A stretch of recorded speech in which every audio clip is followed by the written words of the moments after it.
రిక్తస్య రిక్తస్వరూపాయ నమో నమః. గ్రంథం యొక్క పేరు ఈ అంతా మిథ్యా, ఈ జగమంతా మిథ్యా, ఆ జగము మిథ్యా, ఈ పరబ్రహ్మము మిథ్య.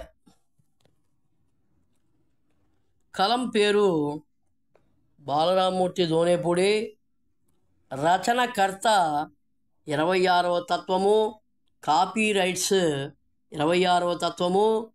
ఆ కళానికి గురువులు వీళ్ళంతా ఉన్నారు. భగవాన్ శ్రీ ఆదిశంకరాచార్య ప్రస్థానత్రయ భాష్యం ఇది గ్రంథేన గురుభ్యః. ఆ కళానికి ఉండే మొదటి గురువు. తర్వాత భగవాన్ శ్రీ రమణ మహర్షి భగవాన్ శ్రీ స్వర్ణహస్తాక్షరి గ్రంథరూపేణ ఇది గురుభ్యః సమారంభాం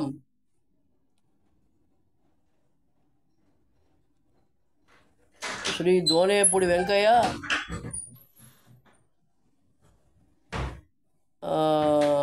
శ్రీ రమణ చతుస్సూత్రి, శ్రీ రమణ నిధిధ్యాసనం రేణుపైధ్యాస ఇది గ్రంథేన గురుభ్యః.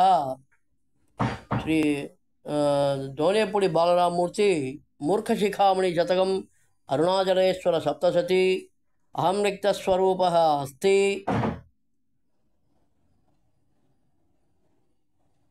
దశకంఠ నిర్మూలన స్తోత్రం సహ అంతా ఖాళీ ఇది ఆత్మానుభవ తత్వ రహస్యం. ఇప్పుడు 5వ గ్రంథం కింద అంతా మిథ్యా, ఈ జగమంతా మిథ్యా, ఆ జగము మిథ్యా, ఈ పరబ్రహ్మము మిథ్యా, 25 తత్వములన్నీ కూడా మిథ్యయే అని తెలిపడి అంతా మిథ్యా అనేటువంటి 5వ గ్రంథం గ్రంథరూపేణ ఇది గురుభ్యః. తర్వాత బాల్యస్వరూప భగవాన్ సావిత్రి పరబ్రహ్మ స్వరూపః. వద్దు వద్దు వద్దు ప్రథమోపదేశం, ఆపై ఆపై ఆపై ద్వితీయోపదేశం, మంకీ తృతీయోపదేశం, బద్దే చతుర్థోపదేశం, ఉయ్యాల ఉయ్యాల పంచమోపదేశం. ఇది గ్రంథేన ఇది మహావాక్య వచన బోధనేన ఇది గురుభ్యః. మధ్యమాం శ్రీ గంగాగౌరీ సమేత శ్రీ సాంబ సదాశివ దేవతాయ మానస పూజేన ఇది గురుభ్యః. శ్రీ అపీత కుచాంబికా సమేత శ్రీ అరుణాచలేశ్వర స్వామి దేవతాయ మానస పూజేన ఇది గురుభ్యః. శ్రీ అన్నపూర్ణ విశాలాక్షి గంగా మాతరః సమేతాయ పితా శ్రీ కాశీ విశ్వనాథేశ్వరాయ స్వామి దేవతాయ మానస పూజేన ఇది గురుభ్యః. పర్యంతాం వందే గురు పరంపరాం. ఈ విధంగా నడుస్తూ ఉన్నది అంతా మిథ్య అనేటువంటి దీనికి. ఈ విధంగా దేంటో ఉంది. దీనికి ముందు మాట ఒకటి చెప్పబడింది. ముందు మాట అనేటువంటిది ఒకటి చెప్పబడింది. ముందు మాట అనే దాంట్లో ప్రథమోపదేశంలో బాల్యస్వరూప సావిత్రి పరబ్రహ్మ స్వరూపంలో మొట్టమొదటి ఉపదేశం కింద వద్దు వద్దు వద్దు అనేటువంటి ఉపదేశం యొక్క అర్థం ఈ విధంగా ఉంది. అటో ప్రచోదయ దృష్టి వద్దు వద్దు వద్దు, ఇటు చోదయ దృష్టి వద్దు వద్దు వద్దు, ఏ దృష్టి లేకుండా అలా ఉండవయ్యా బాబు అని ఒక ఉపదేశంగా నడుస్తూ ఉన్నది. ముందు మాటలో అది చెప్పబడుతోంది. అలాగే ఏ దృష్టి లేకుండా గుడ్డివాడి వలె అలా చూస్తూ ఉండరా బాబు, అంతేగాని వేటి మీద దృష్టి పెట్టద్దు, అట్లా ఉండవాడి ఉన్నట్టు ఉండు అని చెప్పినట్టుగా వద్దు వద్దు వద్దు, అన్ని రకాల దృష్టిలు ఆపేసి గుడ్డివాని వలె ఉండు అట్లాగా అని చెప్పేసి, కళ్ళున్నా గుడ్డివానిలాగా అలా ఉండు. కళ్ళు ఉన్నా అంటే ప్రచక్షు ఉదయాత్ ప్రచోదయాత్, కళ్ళు యొక్క కళ్ళు తెరచుకున్న తర్వాత ఇక చూడడం మానేసాయి, చూడాల్సిన అవసరం లేదు. చూడబడేవన్నీ కూడా మిథ్య కాబట్టి ఆపేసే చూడడం. అని అక్కడ వద్దు వద్దు వద్దు అనేటువంటిది చెప్పబడింది. కళ్ళు యొక్క కళ్ళు తెరచుకున్నా ఏ దృష్టి లేకంగానే జీవించు బాబు అని మహోపదేశంగా అక్కడ వచ్చింది. ద్వితీయోపదేశం ఆపై ఆపై ఆపై అనే ఉపదేశం యొక్క అర్థం కూడా ఇక్కడ చెప్పబడుతూ ఉంది. ఏమిటయ్యా ఆపేది? 25 తత్వ దర్శనాలు ఆపిపారే. 25 తత్వాలు ఉన్నాయి. ఆ తత్వ దర్శనాలన్నీ కూడా ప్రతిదీ కూడా ఆపేసే చూడడం. చోదయ దృష్టి వద్దు, ప్రచోదయ దృష్టి వద్దు బాబు అని చెబుతూ ఉన్నారు. ఆ 20 తత్వ దర్శనాలు చెబుతూ ఉన్నారు ఇక్కడ.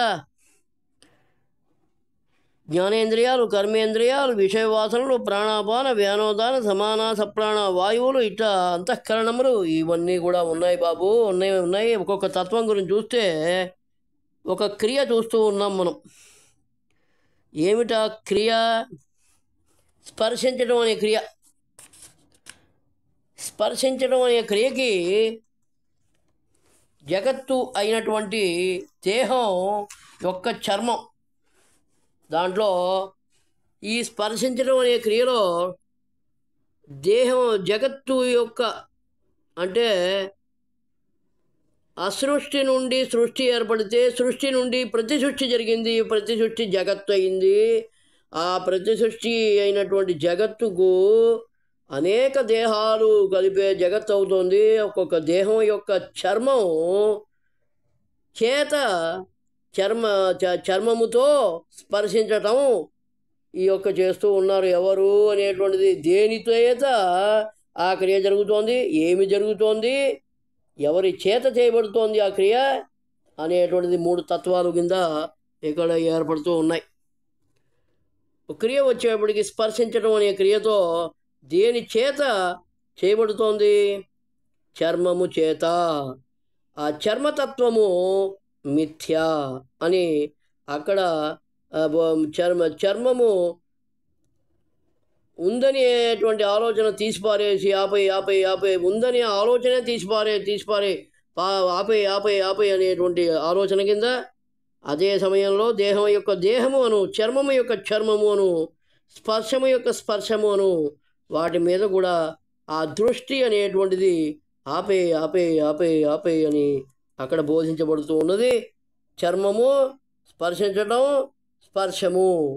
స్పర్శము ఆబ్జెక్ట్ అయింది. కానీ అది ఆబ్జెక్ట్ దేని చేత, ఎవరి చేత చేయబడుతోంది అంటే ఈ యొక్క మనస్సు చేత చేయబడుతోంది. ఏ మనస్సు? స్పర్శము యొక్క స్పర్శము, మన చర్మము యొక్క చర్మము. ఎవరి యొక్క చర్మము యొక్క చర్మము? మనస్సు యొక్క చర్మము యొక్క చర్మము. మనస్సు ఆ విధంగా మరొక శరీరంగా లోపల ఇంద్రియములో ఉన్నటువంటిది ఈ విధంగా అసృష్టి అనేటువంటిది ఖాళీ అయితే ఆ సృష్టి అనేటువంటిది ఈ ద్రష్ట దృష్టి అనేటువంటిది అంతా కూడా అది కూడా ఒక శరీరంగా ఉన్నది, సూక్ష్మ శరీరంగా ఉన్నది. ఈ బయటికి చూడబడేది ఇంద్రియాలన్నీ కూడా ఈ విధంగా ఈ స్థూల శరీరంగా ఉన్నాయి. కాబట్టి అగుపించేవి ఏ విధంగా అగుపిస్తున్నాయి? ఈ యొక్క స్థూల శరీరం చేస్తోంది అని అనిపిస్తూ ఉంటుంది. ఎవరి చేత చేయబడుతోంది? స్పర్శము చేత. స్పర్శము యొక్క స్పర్శము అంటాం. చర్మము యొక్క చర్మము. అవి స్పందిస్తేనే ఇవి స్పర్శిస్తాయి. అంటే చర్మము యొక్క చర్మము స్పందిస్తేనే, స్పర్శము యొక్క స్పర్శము స్పందిస్తేనే అక్కడ చర్మము స్పందించినట్లు అగుపిస్తుంది అని చెబుతూ ఉన్నారు. చర్మము స్పర్శమును స్పర్శించటం ఆపై చర్మము యొక్క చర్మము స్పర్శము యొక్క స్పర్శమును స్పర్శించడం అనేటువంటి ఈ మొత్తం తతంగాన్ని కూడా ఆపై అని చెబుతూ ఉన్నారు. అలాగే జగత్తు అయిన దేహం యొక్క బహిరింద్రియం, ఈ యొక్క అంతరింద్రియం, ఇదంతా కూడా దీన్ని కూడా ఆపై అంటే అక్కడ చూడడం అనే క్రియ దాంట్లో ఏముందిట? చూడడం అనేటువంటి క్రియ అనేటువంటి దాంట్లో రెండవ దాంట్లో చూడడం అనే క్రియలో కళ్ళు తెరుచుకున్నవారు అనగా ప్రచోదయ దృష్టి ఎవరికైతే ఏర్పడుతుందో వాళ్ళు దేన్ని చూడరు. ఎందుకని? చూడబడేదంతా కూడా మిథ్య కదా. చూచువారు మిథ్య, చూడబడేవారు మిథ్య. అక్కడ చూచడానికి ఏమి లేదు. అక్కడ తాను మాత్రమే ఉన్నాడు. తాను చూసుకుంటే అది చూసుకోవడం అవదు, అనుభవించడం అవుతుంది. కాబట్టి తనలో తాను అనుభవిస్తూ అలా ఉండిపోతాడు. దేన్ని చూడకుండా తనను తానే చూసుకుంటూ ఉంటాడు. అది కళ్ళు తెరుచుకున్నవాడు చేసేటువంటి ప్రచోదయ దృష్టి అది. కాబట్టి చోదయ దృష్టి ఆపై ఆపై ఆపై అని కళ్ళు తెరుచుకోని వారు చోదయ దృష్టి జగత్తును చూస్తారు, జగత్తును అనుభవిస్తారు. అంటే అటు శరీరం చేత చేయిస్తూ ఉంటారు, శరీరాన్ని అనుభవిస్తూ ఉంటారు. ఈ రెండూ చేసేది చోదయ దృష్టే.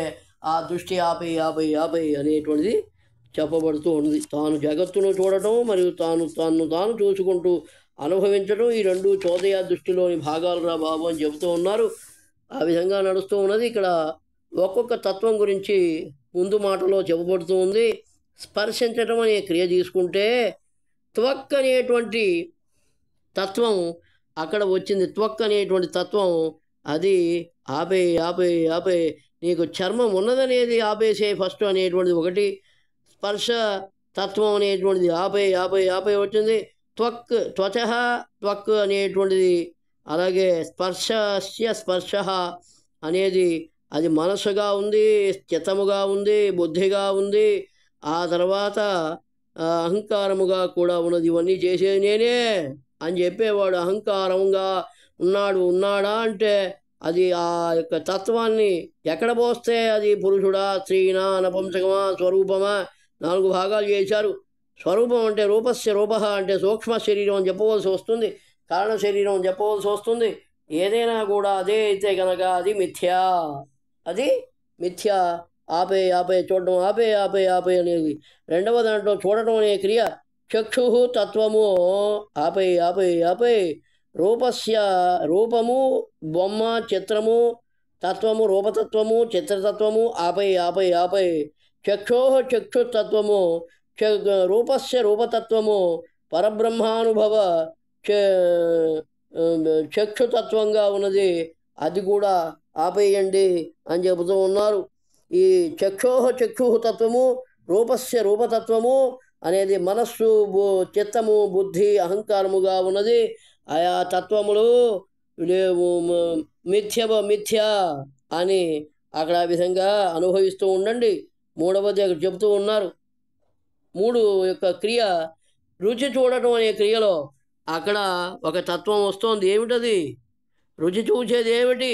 నాలుక.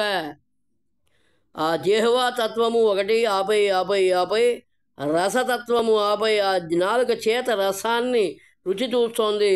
ఆ రసతత్వం అంటారు దాన్ని. రసతత్వాన్ని ఆపై ఆపై ఆపై ఆ తర్వాత నాలుక అంటే ఎవరైతే సూక్ష్మ శరీరంగా నాలుకతోని చేస్తూ నాలుక చేసినట్టుగా గుబిస్తున్నట్టుగా చేస్తున్నారో, ఆ విధంగా చేయబడుతూ ఉన్నారో అది జిహ్వా తత్వము ఒకటి, తర్వాత రసతత్వము ఒకటి. ఈ రెండింటికి కూడా మనస్తత్వము, చిత్తతత్వము, బుద్ధితత్వము, అహంకార తత్వము కూడా ఆపై ఆపై ఆపై అని అక్కడ చెప్పబడుతూ ఉన్నది. 4వది క్రియ శబ్దమును వినటం. ఇక్కడ కర్ణతత్వము ఆపై ఆపై ఆపై చెవి ఉన్నదని ఆపేసే చెవుల యొక్క చెవులు ఉన్నాయని తత్వం కూడా ఆపేసి వినడం అనేటువంటి తత్వాన్ని ఆపేసే శ్రోతృతత్వం అంటారు దాన్ని. శ్రోతృతత్వం కూడా చూడటం, వినటం ఆపేసే అని అక్కడ చెప్పబడుతూ ఉన్నది. ఆ తర్వాత కర్ణ చెవి యొక్క చెవి, తర్వాత శ్రోత్ర వినటం యొక్క వినటం. ఇవి చేసేది ఎవరు? మనస్సు, చిత్తము, బుద్ధి, అహంకారం. ఈ 3 చేత చేయించబడతాయి. నేనే చేశాను, నేనే విన్నాను అని చెప్పబడుతూ ఉంటాడు. వాడు కూడా మిథ్యే. ఎందుకని? అది శరీరం గురించి చెప్తున్నాడు. ఆ శరీరం దృశ్యము మిథ్య. ఎవరి చేత చేయించబడుతున్నవి? చర్మము, చెవి యొక్క చెవి చేత. మరి అదేమిటి? అది పరబ్రహ్మం. మరి అది పరబ్రహ్మము మిథ్య. చెవి యొక్క చెవి మనస్సుగా ఉన్నది. అది చెవి యొక్క చెవి మనస్సుగా, ఆ చెవి యొక్క చెవిగా మనస్సుగా ఉన్నది. అది వింటూ ఉన్నది. కాబట్టి అది కూడా మిథ్యా. చెవి యొక్క చెవి, అక్కడ ఏమీ సూక్ష్మ శరీరం లేదు, కారణ శరీరం లేదు, కార్య శరీరం లేదు, స్థూల శరీరం లేదు, ఏ శరీరాలు లేవు అనేది 26వ తత్వం యొక్క అత్యంత ముఖ్యమైనటువంటి తత్వరహస్యం. అయితే ఇక్కడ కర్ణ అని మెన్షన్ చేశాం కాబట్టి అది మిథ్య. కాబట్టి దానిని శబ్దము వినటం ఆపే ఆపే ఆపే, అదొకటి. కర్ణస్య కర్ణ, శ్రోత్రస్య శ్రోత్ర, ఇవి కూడా ఆపేసేయి. అవి ఆపేసేయాలంటే మనస్తత్వము, చిత్తతత్వము, బుద్ధితత్వము, చిట్టజవరి అహంకారతత్వం, ఇది నేను చేశాను, నేనే విన్నాను. అది ఎవరి గురించి చెప్తున్నాడు? స్థూల శరీరం గురించి చెప్తాడు, లేదా సూక్ష్మ శరీరం గురించి చెప్తాడు. అది చెప్పేవాడు కారణ శరీరంగా ఉన్నాడు. సూక్ష్మ శరీరం గురించి, తన స్థూల శరీరం గురించి చెబుతూ ఉంటాడు. కాబట్టి ఆ ముగ్గురు కూడా మిథ్య.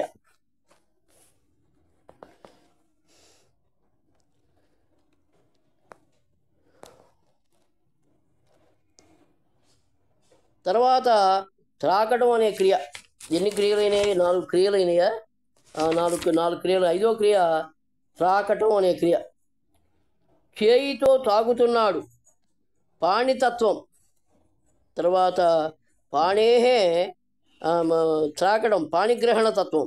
తర్వాత పాణేహే పాణిం అనే తత్వం. ఆ తర్వాత పాణిగ్రహణ తత్వం, పాణిగ్రహణస్య పాణిగ్రహణ తత్వం. ఈ విధంగా నడుస్తుంది. అది మనస్సుగా, చిత్తముగా, బుద్ధిగా, అహంకారముగా ఉన్నది. ఇవి చేసింది నేనే అంటూ నేనే త్రాగాను అంటుంది. ఆ అనేది ఎవరు? మిథ్య. అందుకని అది స్థూల శరీరాన్ని గురించి చెబుతోంది, అది మిథ్య. అది దృష్టి మిథ్య.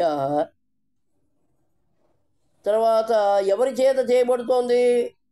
ద్రష్ట దృష్టి చేత చేయబడుతోంది. అంటే పాణేహ పాణి అంటే చేయి యొక్క చేయి చేసింది అని చెబుతోంది. అలాగే తర్వాత ఈ త్రాకటం యొక్క త్రాకటం అంటే నేను తాకింది, ఈ యొక్క త్రాకడం, ఆ చెయ్యి యొక్క చేయి తాకడం యొక్క త్రాకడం ఆ విధంగా చేసింది అని చెబుతోంది. ఇది ఈ విధంగా ఉన్నది. అది ద్రష్ట దృష్టి. దృశ్య దృష్టి నేను కాదు, ద్రష్ట దృష్టి నేను కాదు. అది దృశ్య దృష్టి మిథ్య, ద్రష్ట దృష్టి మిథ్య. దృశ్య దృష్టినేమో జగత్తు అన్నారు, ఆ జగము మిథ్య. ద్రష్ట దృష్టిని పరబ్రహ్మము అన్నారు, ఈ పరబ్రహ్మము మిథ్య. కాబట్టి అది ఆపే, ఇది ఆపే, రెండు ఆపేసే, చూడకూడదు. 6 వాసన చూడటం అనే క్రియ చెప్తూ ఉన్నారు. నాసికా తత్వం, ముక్కు తత్వం. ముక్కు ఉన్నదని ఆపేసే. సుగంధతత్వం, ఆ ముక్కు ద్వారా, ముక్కు చేత సుగంధాన్ని వాసన చూస్తూ ఉన్నావు, ఆ సుగంధ తత్వాన్ని కూడా ఆపేసే. ఆ తర్వాత నాసికా తత్వ అంటే ముక్కు యొక్క ముక్కు తత్వము, సుగంధస్య సుగంధతత్వం. ఆ గంధం యొక్క గంధం ఎట్టా ఉందిట? వాయువుగా ఉన్నది. సుగంధస్య సుగంధ అంటే సుగంధం ఎట్లాంటిది? అగరబత్తి పెట్టామనుకో, ధూపం వస్తుంది, మంచి వాసన వస్తుంది. మరి సుగంధస్య సుగంధ అంటే ఏమొస్తుంది? అక్కడ అగరబత్తి ఉన్నట్టు నువ్వు భావన చేసుకుంటావు తప్పితే అక్కడేం ఉండదు. కాబట్టి అది పరబ్రహ్మతత్వం. అది సుగంధం ఉన్నట్లుగా అనుకోవడం కూడా భావనే. కాబట్టి అది కూడా మిథ్య అని చెప్పబడుతూ ఉన్నది. తర్వాత వచ్చేటప్పటికి 7వ తత్వం మాట్లాడడం, నమలడం అనే 2 క్రియలు ఉన్నాయి. ఈ 2 కూడా కలిపి 7వ దాంట్లో పెట్టారు. అదొక తత్వం. నోరు, దంతములు అనే భాగాలు ఉన్నాయి.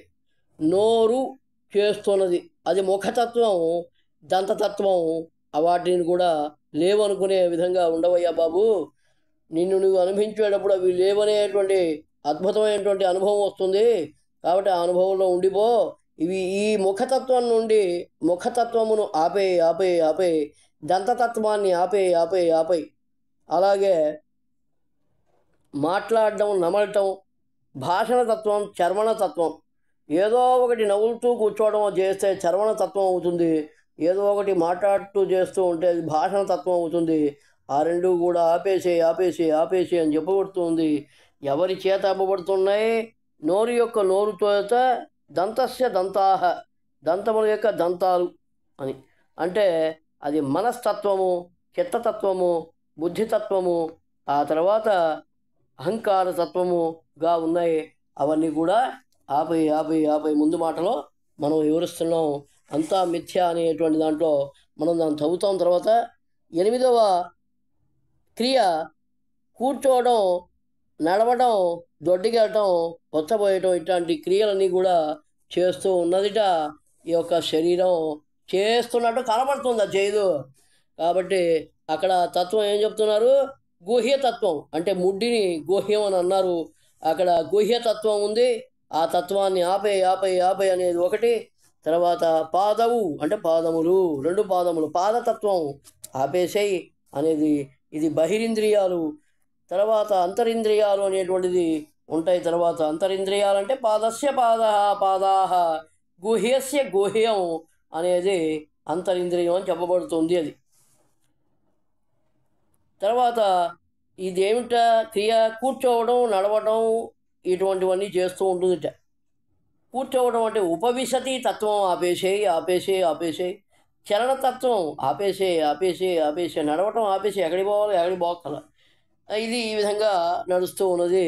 తర్వాత ఎవరయ్యా ఎవరి చేత చేయబడుతున్నాయా అంటే గుహ్యస్య గుహ్య, పాదస్య పాద. అంటే అవి మనస్సుగా ఉన్నాయి. ఆ రెండు కూడా మనస్సుగా ఉన్నాయి, చిత్తముగా ఉన్నాయి, బుద్ధిగా ఉన్నాయి, అహంకారముగా ఉన్నాయి. ఈ గుహ్యస్య గుహ్యము అనేది మనస్సుగా ఉన్నది. చిత్తస్య పాదస్య పాదాహ అనన్నా, పాదస్య పాదవు అనన్నా, అప్పుడు చెప్పిన పాదస్య పాదవు అన్నా కూడా అది చిత్తముగా ఉన్నాయి, బుద్ధిగా ఉన్నాయి, అహంకారముగా ఉన్నాయి. అవన్నీ చేసే నేనే అని ఎవరైతే చెప్తున్నారో వాళ్ళు పరబ్రహ్మము అంటారు. ఆ పరబ్రహ్మము మిథ్యా. కాబట్టి అది ఆపే వాటిపై దృష్టి ఆపే అని చెప్పబడుతుంది. ఈ 8 క్రియలు కూడా 8x3 తత్వాలుగా ఉన్నది. దేనితో అనే ఒక తత్వము, క్రియ అనేది ఒక తత్వము, ఎవరి చేత చేయబడుతూ ఉన్నది అనేటువంటిది 3వ తత్వము. కలిపి 3 తత్వాలు, 8 3 24 తత్వాలు. ఈ 24 తత్వాలు పుంలింగ శరీరంలో పడేస్తే అవి గనక వాటి లక్షణాలు గనక చూపించినట్టయితే అది పురుష లక్షణం అని అంటాం. అది పురుష అని చెప్పవలసి వస్తుంది. అది 25వ తత్వము. అది తర్వాత అవే 24 తత్వాలు స్త్రీలింగంలో గనక ఉన్నట్లయితే, అంటే అవి స్త్రీ లక్షణాలుగా ఉన్నట్లయితే స్త్రీతత్వం అని అంటాం దాన్ని. అది కూడా 25వ తత్వము స్త్రీతత్వం అని చెప్పవలసి వస్తుంది. తర్వాత వస్తువులో కనుక 24 తత్వాలు ఉన్నట్లయితే వస్తుతత్వంగా చెప్పవలసి వస్తుంది. అది నపుంసక తత్వము అని చెప్పవలసి వస్తుంది. అది 25వ తత్వంగా ఉన్నది. 4వది స్వరూప అని చెప్పబడింది. ఇక్కడ ఈ స్వరూప అనే దాంట్లో 4 తత్వాలు ఉన్నాయి. మళ్ళా పురుషస్య పురుష అంటే ఎవడు పురుషుడో ఆ పురుషుడికి మళ్ళీ ఇంకో పురుషుడు లోపల ఉంటాడు. అది బహిరింద్రియం అయితే బహిరింద్రియ శరీరం ఇదైతే అంతరింద్రియ శరీరం అది స్వరూప అని ఒక పేరు పెట్టారు. అది ఆపేసే అది కూడా మిథ్యే, సూక్ష్మ శరీరము అని చెప్పబడుతూ ఉన్నది. అది తర్వాత స్త్రీలింగంలో పోస్తే అది స్త్రీ యొక్క స్త్రీ బయటకు ఉన్నటువంటి శరీరం స్థూల శరీరం అయితే లోపల ఉన్న శరీరం కారణ సూక్ష్మ శరీరములుగా అవి ఉన్నాయి. సూక్ష్మ శరీరంగా ఉన్నది. కాబట్టి అది కూడా ఆపేసే చూడడం అది 25వ తత్వంగా ఉన్నది. నపుంసక వస్తుతత్వంలో కనుక పోస్తే అది వస్తువు అన్నావు కదా, వస్తువుని, ఆ వస్తువుల యొక్క వస్తువులు యొక్క అనేది వస్తుంది ఖచ్చితంగా స్వరూప అనేదానికి. అది కూడా అది చూడడం ఆపేసే ఆపేసే ఆపేసే అని చెప్పబడుతుంది. అది 25వ తత్వంగా ఉన్నది. తర్వాత లాస్ట్ అండ్ ఫైనల్గా పురుష స్త్రీ స్వరూప చెప్పాక పురుషస్య పురుష, తర్వాత స్త్రియ స్త్రీ, తర్వాత వస్తోహ వస్తువుని చెప్పావు. నాలుగోది దాంట్లోనే మళ్ళా రూపస్య రూప స్వరూప అన్నావు. అది అయిపోయింది, అక్కడితో ఆ భాగం అయిపోయింది. స్వరూప అనేది 4వ భాగంలో వచ్చింది. అది 25వ తత్వంగా ఉంటుంది. ఏది స్వరూప అంటే స్వస్వరూపస్య స్వరూప.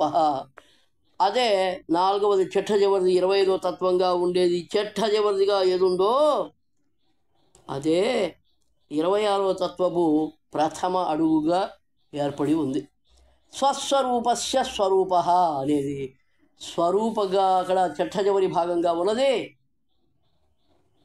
వాడు పుంలింగంగా స్వరూపమా, స్త్రీలింగ స్వరూపమా, నపుంసకలింగ స్వరూపమా అని చెప్పకూడదు. స్వరూప స్వస్వరూపస్య స్వరూప అని చెప్పవలసి వస్తుంది. అది 4వది. స్వస్వరూపస్య స్వరూప, అది స్వరూపము. ఆ విధంగా అని అక్కడ దానికి ఏమి ఉండదు. ఒకవేళ ఈ మూడిట్లో ఏది చెప్పినా అది స్వరూపం కాదు. స్వరూపం చెప్తున్నాడంటే రూపస్య రూప, రూపస్య రూప స్వరూప, పురుషస్య పురుష స్వరూప, స్త్రీ స్త్రీ స్వరూప, వస్తువుని స్వరూప. ఈ అనేక రకాల స్వరూపాలు ఈ విధంగా చాలా చెప్పారు. ఈ మూడింట్లో ఏది చెప్పినా స్వరూపం కాదు, అది మిథ్య. స్వస్వరూపస్య స్వరూప అంటే అక్కడ శరీరం లేదు, శరీరం లేదు, అంగాలు లేవు, అంగాల యొక్క అంగాలు లేవు, ఏమీ లేవు. అక్కడ శూన్యం ఖాళీ అని చెప్పవచ్చు. ఏదైనా చెప్పుకో, నీ అనుభవం ఎట్లా ఉందో అట్లా ఏడవటం ఎంత. అక్కడ ఏ శరీరం యొక్క శరీరాలు లేవు, శరీరం యొక్క శరీరాలు కూడా లేవు, అంగాల యొక్క అంగాలు కూడా లేవు, ఏమి చెప్పడానికి లేదు. రూపం లేదు, నామం లేదు, రంగు లేదు, రుచి లేదు, వాసన లేదు, ఏమీ లేదు. అది ఆ తత్వంగా ఉన్నది. ఇది ఈ విధంగా మనం చెప్పుకుంటూ ఉన్నాం. 8 క్రియలు, 3 తత్వాలు, 8 3 24. ఆ 24 తత్వాలు ఎక్కడెక్కడ ఎవరిలో ఉన్నాయి అని చెప్పుకొని చూసుకుంటే కనుక పురుష లక్షణాలు ఉంటే పుంలింగ తత్వం అని, పుంలింగ స్వరూప తత్వం అని, అర్థమైందా? పుంలింగ తత్వం అని. తర్వాత స్త్రీ లక్షణాలు ఉంటే స్త్రీలింగ తత్వం అని. ఆ తర్వాత నపుంసకం అయితే నపుంసకలింగ తత్వం అని. స్వరూప అయితే మళ్ళా 4 తత్వాలు వస్తాయి. రూపస్య రూప స్వరూప, స్త్రీయ స్త్రీ స్వరూప, మళ్ళా వస్తువుని స్వరూప, స్వస్వరూపస్య స్వరూప. ఆ చిట్ట చివరిదే ఇంపార్టెంట్ అక్కడ. స్వస్వరూపస్య స్వస్వరూపస్య స్వరూప. ఇది దీంట్లో ఉండేటువంటివి. ఈ 25 తత్వాలలో ఉండేటువంటివన్నీ కూడా అంతా మిథ్య అని చెప్పబడుతూ ఉన్నాయి. 24 తత్వాలు ఈ విధంగా దీని గురించి మొత్తం అంతా చెప్పబడడం జరిగింది. అయితే ఇప్పుడు అంతా మిథ్య అనేటువంటి దాన్ని మనం చెప్పుకుంటూ ఉన్నాం. ఈ 20 తత్వాలు మిథ్య అని చెప్పబడుతూ ఇక్కడ గ్రంథం వస్తుంది. అంతా మిథ్య, ఈ జగమంతా మిథ్య, ఆ జగమో మిథ్య, ఏ పరబ్రహ్మమో మిథ్య. ఒక్కసారి మనం చదవడం జరిగింది. ఇది పల్లవి కింద చదివాం. అనుపల్లవిలో ఒకటి పెట్టాం. ఒకటేమో అసృష్టి నుండి సృజింపబడిన ద్రష్ట సృష్టి దృష్టి మిథ్య, జగదృష్టి ఒకటేమో సృష్టి నుండి సృజింపబడిన సృష్టి దృష్టి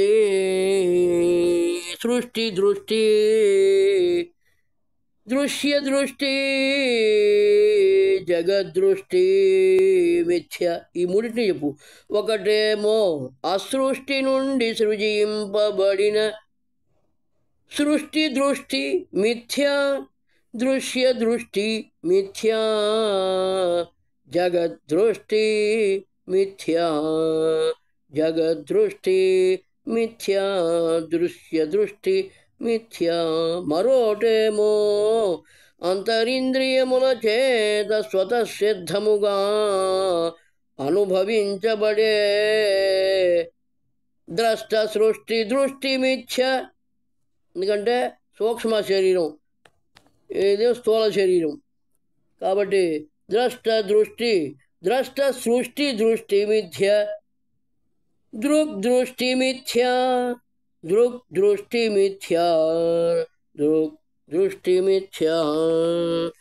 అంతా మిథ్య, ఈ జగమంతా మిథ్య, ఆ జగము మిథ్య, ఈ పరబ్రహ్మము మిథ్య.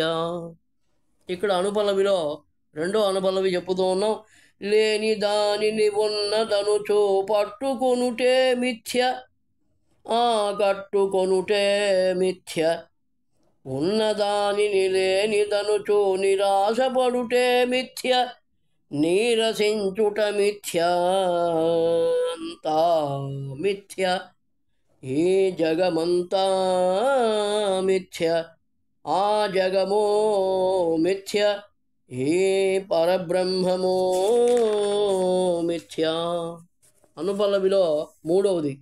వ్యక్తపరచబడునదంతా మిథ్య, వ్యక్తము కావటమే మిథ్య, అనుభవించబడునదంతా త్రిపుటి అయినది మిథ్య, త్రిపురమైనది మిథ్య, త్రిపురములైనది మిథ్య, అంతా మిథ్య, ఈ జగమంతా మిథ్య, ఆ జగము మిథ్య, ఈ పరబ్రహ్మము మిథ్య. నాలుగవ అనుపల్లవి. అనిపించబడునదంతా మిథ్య, బహిర్ప్రయాణములు మిథ్య, శరీర పరిధి వరకే తలచుట మిథ్య, శరీరము యొక్క శరీరమున్నంత వరకే అనుభవించుట మిథ్యా, శరీరమున్నంత వరకే అనుభవించుట మిథ్యాంతా మిథ్య, ఈ జగమంతా మిథ్య, ఆ జగము మిథ్య, ఈ పరబ్రహ్మము మిథ్య. ఐదవ అనుపల్లవి. దేహాత్మగా ఉన్నచో మిథ్య, దేహస్య దేహాత్మగా ఉన్ననో మిథ్య, రెండింటిగా నుండుట మిథ్య, అంతా మిథ్య, ఈ జగమంతా మిథ్య, ఆ జగమో మిథ్య, ఈ పరబ్రహ్మమో మిథ్య. కాబట్టి ఈ 5 అనుపల్లవులు ఒక పల్లవి చేత ఒక క్రియకు 3 తత్వాల కింద ప్రథమ క్రియ స్పర్శించడం అనే క్రియకి మనం 3 తత్వాలతో ఇక్కడ చరణాలు 4 చరణాలు వ్రాసుకున్నాం. 4 చరణాలు, ఒక క్రియ, 3 తత్వములు, 4 చరణములు, ఆ తర్వాత పల్లవి, 5 అనుపల్లవులు. ఇది ప్రతిసారి కంటిన్యూషన్ అవుతుంది. ప్రథమంగా ప్రథమ చరణం కింద ఒక క్రియ, 3 తత్వాలు, ఒక క్రియ స్పర్శించడం అనే క్రియ, 3 తత్వాలు దేని చేత చేయబడుతోంది, ఏమి చేయబడుతోంది, ఎవరి చేత చేయబడుతోంది, ఆ క్రియ అని చెప్పేదే 3 తత్వాలు చెప్తున్నాయి. 4 చరణాల్లో ఒక్కొక్కటి చూద్దాం. స్పర్శించడమనే క్రియలో, ఈ స్పర్శించడమనే క్రియలో, ఈ స్పర్శించడమనే క్రియలో చర్మము మిథ్యా, చర్మస్య స్పర్శము మిథ్యా, చర్మస్య చర్మము మిథ్యా స్పర్శస్య స్పర్శము మిథ్యా ఏ స్పర్శించడమనే క్రియలో. అది మొదటి చరణం. దాంట్లో ఏమున్నాయి భాగాలు భాగాలు చేసి దాన్ని చూసాం. ఏం తత్వాలు ఉన్నాయో తర్వాత ఇంకా చరణంలో వేరే చరణంలో వస్తుంది, చూద్దాం తర్వాత. రెండవ చరణంలో ఏ స్పర్శించడమనే క్రియలో ఏ స్పర్శించడమనే క్రియలో బహిరింద్రియమైన చర్మమున్నదని సంకల్పించుకొను మనస్సు మిథ్య. అంతరింద్రియమైన చర్మము యొక్క చర్మము చేత బహిరింద్రియ చర్మము బహిరింద్రియమైన చర్మమును స్పర్శించవలననే చింతన చేయు చిత్తము మిథ్యా.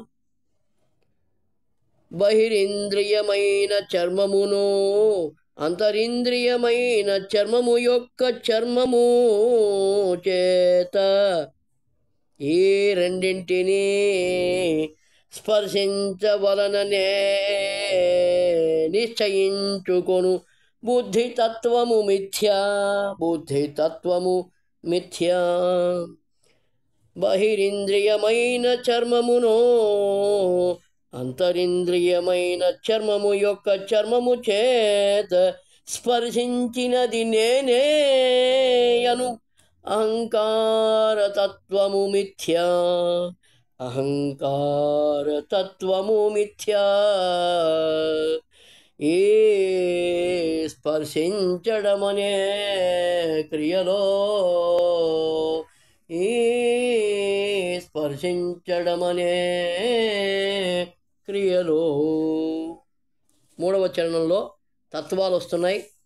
ఏ స్పర్శించడమనే క్రియలో ఈ స్పర్శించడమనే క్రియలో త్వక్ తత్వము మిథ్య.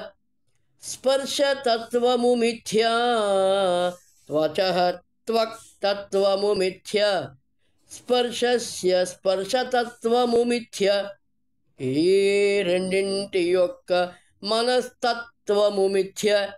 ఈ రెండింటి యొక్క చిత్తతత్వము మిథ్యా. ఈ రెండింటి యొక్క బుద్ధితత్వము మిథ్యా. చర్మము యొక్క చర్మమును చర్మమును స్పర్శమును స్పర్శము యొక్క స్పర్శమును స్పర్శించడమనేది చేసినది నేనే అని చెప్పేడి అహంకారతత్వము మిథ్యా. అహంకార తత్వము మిథ్యా. ఏ స్పర్శించడమనే క్రియలో ఈ స్పర్శించడమనే క్రియలో. ఇది మూడవ చరణం. తత్వాలన్నీ వచ్చాయి. నాలుగవ చరణంలో అసలు ఆ క్రియ అనేటువంటిది ఎక్కడిది బాబు అని చెప్పడానికి ఈ స్పర్శించడమనే క్రియ ఏ స్పర్శించడమనే క్రియ అసృష్టి నుండి సృజింపబడిన ద్రష్ట సృష్టి దృష్టి మిథ్యా. అసృష్టి నుండి సృజింపబడిన ద్రష్ట సృష్టి దృష్టి మిథ్యా. దృష్టి మిథ్యా. దృష్టి మిథ్యా. స్పర్శ దృష్టి మిథ్యా. స్పర్శస్య స్పర్శ దృష్టి మిథ్యా. స్పర్శస్య స్పర్శ దృష్టి మిథ్యా.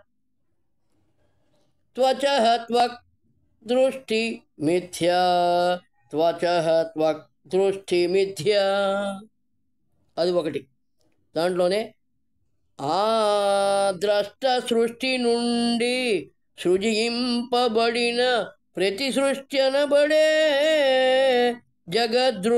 జగసృష్టి దృష్టి మిథ్యా. జగ సృష్టి దృష్టి మిథ్యా. త్వక్ దృశ్య దృష్టి మిథ్యా. స్పర్శ దృష్టి మిథ్యా. దృశ్య దృష్టి మిథ్యా. ఏ స్పర్శించడమనే క్రియ, ఏ స్పర్శించడమనే క్రియ ఆ సృష్టి నుండి సృజింపబడిన ద్రష్ట సృష్టి దృష్టి అది మిథ్యా. అది దృక్ దృష్టి మిథ్యా. స్పర్శ దృష్టి మిథ్యా. దృక్ అంటేనే స్పర్శ దృష్టి అంటాం. స్పర్శస్య స్పర్శ దృష్టి అని. త్వచ త్వక్ దృష్టి అంటే దృక్ దృష్టి అంటాం. త్వచ త్వక్ దృష్టి అన్నా దృక్ దృష్టి అన్నా ఒకటే.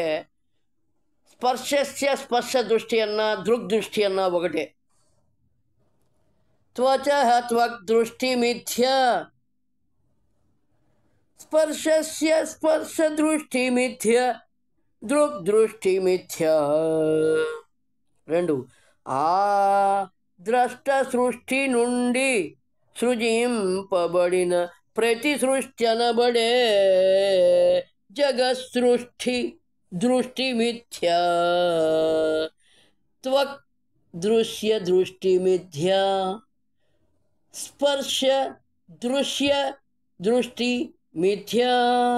స్పర్శ దృశ్య దృష్టి మిథ్యా. అంతా మిథ్యా. ఏ జగమంతా మిథ్యా. ఆ జగము మిథ్యా. ఏ పరబ్రహ్మము మిథ్యా. ఏ పరబ్రహ్మము మిథ్యా. అనుపల్లవులు 5 కూడా ఇక్కడ చదువుకోవాలి. ఆ చరణం తర్వాత ఒక క్రియ, 3 తత్వాలు, 4 చరణాలు పూర్తి అయిపోయినాయి. ఇప్పుడు అనుపల్లవులు 5 చదవాలి. 1 అనుపల్లవిలో 1. ఒకటేమో ఆ సృష్టి నుండి సృజింపబడిన ద్రష్ట సృష్టి దృష్టి. ఒకటేమో ఆ సృష్టి నుండి ద్రష్ట సృష్టి నుండి అట్లా చెప్పాలి. ఒకటేమో ద్రష్ట సృష్టి నుండి సృజింపబడిన సృష్టి దృష్టి మిథ్య. దృశ్య దృష్టి మిథ్య. జగదృష్టి మిథ్య. 1 మరోటేమో ఆ సృష్టి నుండి సృజింపబడిన అంతరింద్రియముల చేత స్వతసిద్ధముగా అనుభవించబడే ద్రష్ట దృష్టి మిథ్యా. దృక్ దృష్టి మిథ్యా. దృక్ దృష్టి మిథ్యా. 1 అనుపల్లవి. పల్లవి మళ్ళీ దానికి పల్లవి ఇచ్చేసావు. అంతా మిథ్య. ఏ జగమంతా మిథ్య. ఆ జగము మిథ్య. ఏ పరబ్రహ్మము మిథ్య. 2 దాంట్లో పెట్టు. ఇక్కడ 2వ అనుపల్లవి. లేని దానిని ఉన్నదనుచు పట్టుకొనుటే మిథ్య. ఆ కట్టుకొనుటే మిథ్య. ఉన్నదానిని లేనిదనుచు నిరాశపడుటే మిథ్య. నీరసించుట మిథ్య. అంతా మిథ్య. ఈ జగమంతా మిథ్య. ఆ జగము మిథ్య. ఏ పరబ్రహ్మము మిథ్య. అనుపల్లవిలో 3 వ్యక్తపరచబడునదంతా మిథ్య. వ్యక్తము కావుటయే మిథ్య. అనుభవించబడునదంతా త్రిపుటి అయినది మిథ్య. త్రిపురములైనవి మిథ్య. త్రిపురములైనది మిథ్య. అంతా మిథ్య. ఏ జగమంతా మిథ్య ఆ జగము మిథ్య ఏ పరబ్రహ్మము అని పిలువబడేది మిథ్య. నాలుగవ అనుపల్లవి. అనిపించబడునదంతా మిథ్య బహిర్ప్రయాణములు మిథ్య శరీర పరిధి వరకే తలచుట మిథ్య శరీరము యొక్క శరీరమున్నంత వరకే అనుభవించబడుట మిథ్య శరీరము యొక్క శరీరమున్నంత వరకే అనుభవించబడుట మిథ్య అంతా మిథ్య ఈ జగమంతా మిథ్య ఆ జగము మిథ్య ఈ పరబ్రహ్మమో మిథ్య. ఐదవ చరణం, ఐదవ అనుపల్లవి, చరణం కాదు. దేహాత్మగా ఉన్నచో మిథ్య దేహస్య దేహాత్మగా ఉన్నను మిథ్య రెండింటిగా నుండుట మిథ్య అంతా మిథ్య ఈ జగమంతా మిథ్య ఆ జగమో మిథ్య ఏ పరబ్రహ్మమో మిథ్య అంతా మిథ్యా. ఓం రిక్తస్య రిక్తస్వరూపాయ నమో నమః. ఓం స్వస్వరూపస్య స్వరూపాయ నమో నమః.